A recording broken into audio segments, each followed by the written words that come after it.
बरसात का मौसम था। सुबह से ही काले बादल पूरे आसमान पर छाए हुए थे।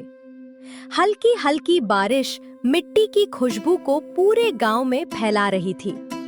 लेकिन उसी गांव के किनारे बने एक छोटे से किराए के कच्चे घर में रहने वाले रघुनाथ के घर में उदासी पसरी हुई थी। रघुनाथ एक सीधा साधा किसान था। वह कभी किसी का बुरा नहीं चाहता था। अपनी छोटी सी खेती से परिवार चलाता था। लेकिन पिछले 2 साल से कभी सूखा तो कभी बाढ़ आने के कारण उसकी फसल लगातार खराब हो रही थी। धीरे धीरे उसकी सारी जमा पूंजी खत्म हो गई। कई महीनों से वह मकान का किराया भी नहीं दे पाया था। रघु, घर में बस मुट्ठी भर चावल बचे हैं। बच्चों को क्या खिलाऊं? कल से दोनों ठीक से खाना भी नहीं खाए। मैं सुबह से शाम तक काम ढूंढता रहा। किसी के खेत में मजदूरी भी नहीं मिली। सबके खेत पानी में डूबे पड़े हैं। बाबा, बहुत भूख लगी है। कुछ खाने को है क्या? रघुनाथ बेटे का चेहरा देखकर अंदर ही अंदर टूट गया। बस बेटा, अभी तुम्हारी माँ गरम गरम खाना बना रही है। तभी बाहर किसी ने जोर जोर से दरवाजा पीटना शुरू किया। रघुनाथ, बाहर निकल। वो धीरे धीरे बाहर निकला। आज आखिरी बार पूछ रहा हूँ, मेरा 6 महीने का किराया कहाँ है? मालिक, बस थोड़ा समय और दे दीजिए। इस बार फसल अच्छी हो गई तो आपका 1-1 रुपया चुका दूंगा। हर महीने यही बात सुनता हूँ, समय समय समय। मेरे पास तेरे लिए अब 1 दिन भी नहीं है।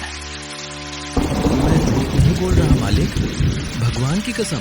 भगवान की कसम मुझे मत दे। किराया दे या घर खाली कर। आसपास के लोग भी तमाशा देखने जमा हो गए। इतने महीनों से मुफ्त में रह रहा है, अब तो निकलना ही चाहिए। गरीब है तो क्या हुआ, किराया नहीं देगा तो कैसे चलेगा? उसकी पत्नी बाहर आ गई। मालिक, छोटे छोटे बच्चे हैं, इतनी बारिश में कहाँ जाएंगे? मुझे उससे कोई मतलब नहीं। बस 15 दिन। अंदर घुस गए। उन्होंने चारपाई बाहर फेंक दी, बर्तन बाहर फेंक दिए। हे भगवान, हमने किसी का क्या बिगाड़ा था? तभी गांव का एक बूढ़ा आदमी आगे आया। भैरव, इंसानियत भी कोई चीज होती है। अगर इतनी दया आ रही है तो अपने घर रख ले इसे। सुन लो गांव वालों, आज के बाद अगर किसी ने रघुनाथ और उसके परिवार को अपने घर में जगह दी तो उससे भी मैं अपना रिश्ता खत्म कर दूंगा। सब तमाशा देख रहे थे। चलो सीता, लगता है भगवान ने हमारे लिए कहीं और रास्ता बनाया है। हम कहाँ जाएंगे? जहाँ मेहनत की कदर होगी। मूसलाधार बारिश हो रही थी। कच्ची सड़क पर कीचड़ ही कीचड़ था। रघुनाथ अपने कंधे पर कपड़ों की गठरी उठाए चल रहा था। एक हाथ से वह अपनी छोटी बेटी गुड़िया का हाथ पकड़े था। पीछे सीता मुन्ना को संभालते हुए धीरे धीरे चल रही थी। चारों पूरी तरह भीग चुके थे। कुछ देर बाद सीता रुक गई। रघु, अब मुझसे एक कदम भी नहीं चला जा रहा। सुबह से कुछ खाया नहीं, ऊपर से ये लगातार बारिश। बच्चों के पैरों में भी ताकत नहीं बची। क्या सचमुच हमारे लिए कहीं कोई जगह है या हम यूं ही रास्तों पर भटकते रहेंगे? सीता, मैं जानता हूँ कि तुम बहुत थक गई हो। मैं भी थक गया हूँ। मेरे पैरों में भी दर्द हो रहा है। लेकिन अगर आज हम बैठ गए तो कल बच्चों की भूख हमें उठने भी नहीं देगी। मैं हार नहीं मान सकता। जब तक मेरे हाथ पैर चल रहे हैं, मैं तुम्हें और बच्चों को भूखा नहीं सोने दूंगा। मैंने तुमसे कभी महल नहीं मांगा, कभी सोना चांदी नहीं मांगा। बस इतना चाहती हूँ कि हमारे बच्चों के चेहरे पर मुस्कान लौट आए। आज मुन्ना और गुड़िया की हालत देखकर मेरा दिल टूट रहा है। मैं वादा करता हूँ, आज चाहे बारिश में भीगना पड़े, चाहे भूखा रहना पड़े, लेकिन एक दिन ऐसा आएगा जब यही बच्चे सिर ऊंचा करके जिएंगे। आओ, कुछ देर यही रुक जाते हैं। बाबा, क्या हम अब कभी अपने पुराने घर नहीं जाएंगे? बेटा, घर सिर्फ ईंट और मिट्टी का नहीं होता।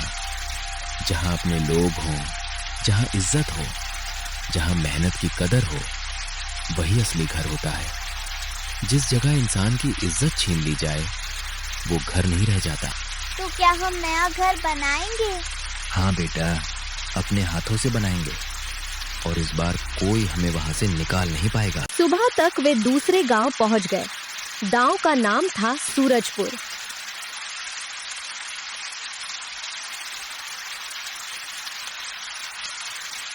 भैया, कोई मजदूरी का काम मिल सकता है क्या? मैं खेती भी जानता हूँ, ईंट ढो सकता हूँ, लकड़ी काट सकता हूँ, जो कहोगे करूँगा।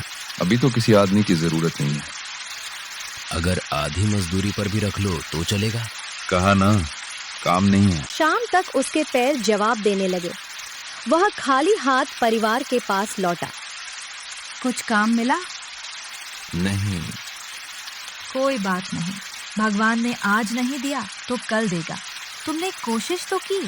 सीता, सबसे ज्यादा दुख मुझे काम न मिलने का नहीं है। दुख इस बात का है कि बच्चे भूखे हैं और मैं उनके लिए 2 रोटी भी नहीं जुटा पाया। एक पिता के लिए इससे बड़ी हार क्या होगी? तुम हारे नहीं हो रघु। हार तो वो मानता है जो कोशिश छोड़ देता है। तुम सुबह फिर निकलना। मुझे यकीन है भगवान हमारी मेहनत जरूर देख रहा है। सुबह की हल्की बारिश अभी भी जारी थी। आसमान बादलों से ढका हुआ था।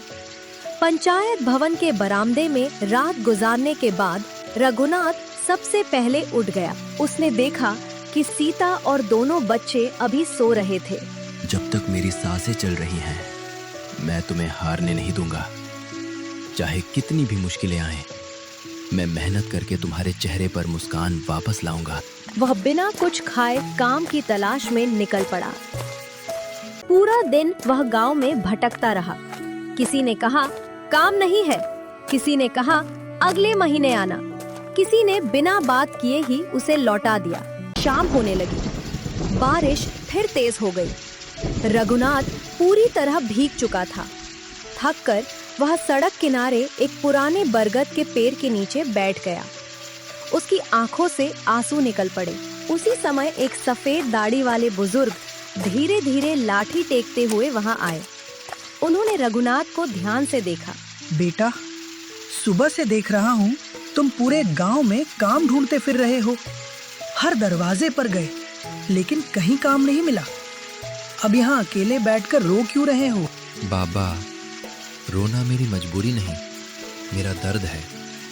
मैं रोना नहीं चाहता, लेकिन जब बच्चों की भूख याद आती है तो आंखें अपने आप भर जाती हैं। सब कुछ खुलकर बता दो। कभी कभी अपना दुख बांट देने से मन हल्का हो जाता है। बाबा, मैं किसान हूँ। अपने गांव में एक किराए के घर में रहता था। लगातार फसल खराब होती रही। कई महीनों तक किराया नहीं दे पाया।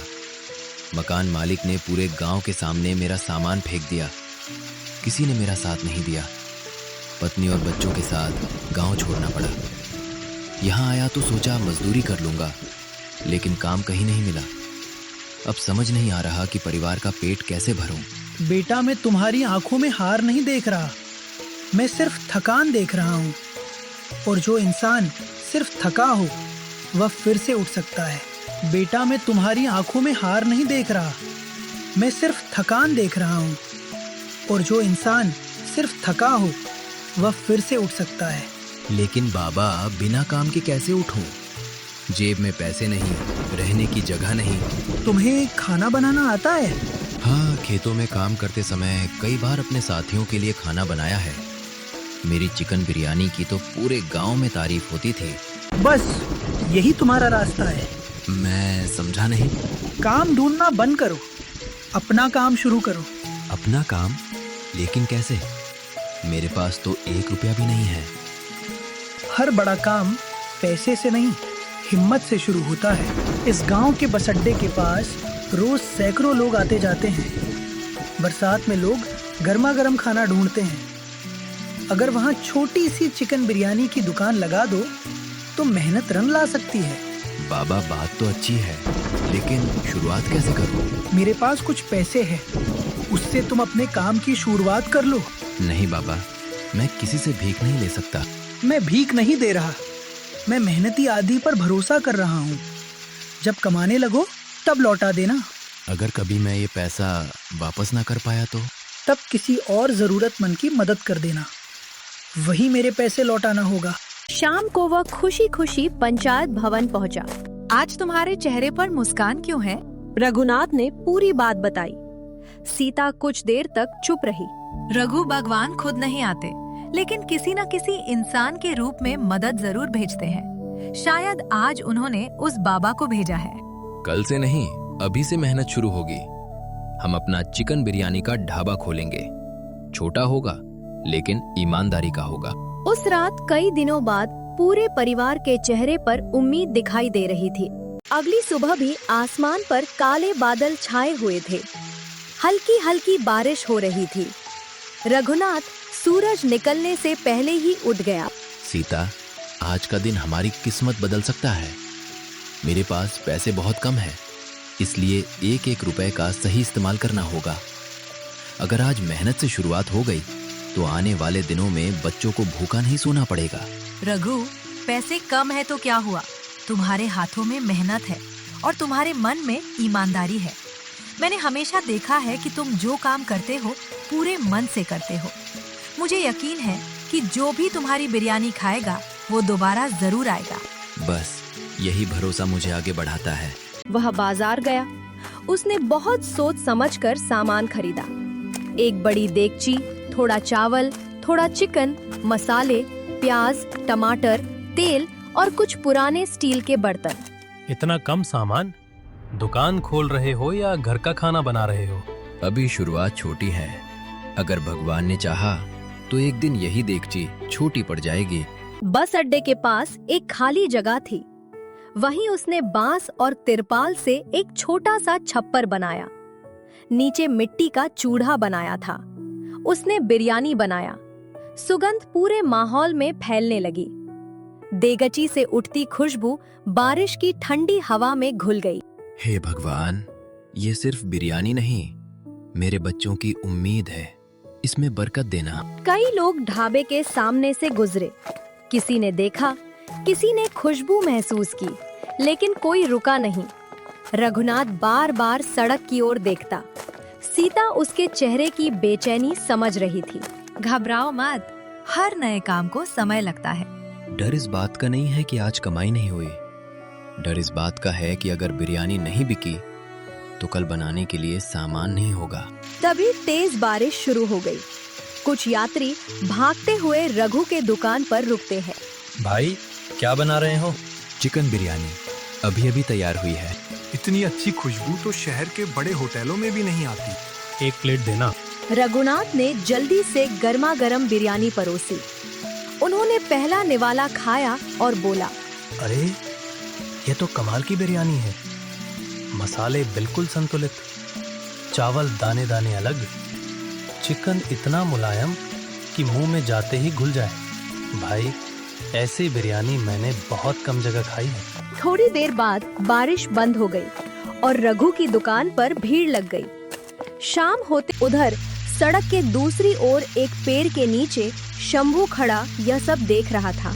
जिस आदमी को मैंने गांव से बेघर होते देखा था, आज वही लोगों का चहेता बन गया। नहीं, ये मुझसे नहीं देखा जाएगा।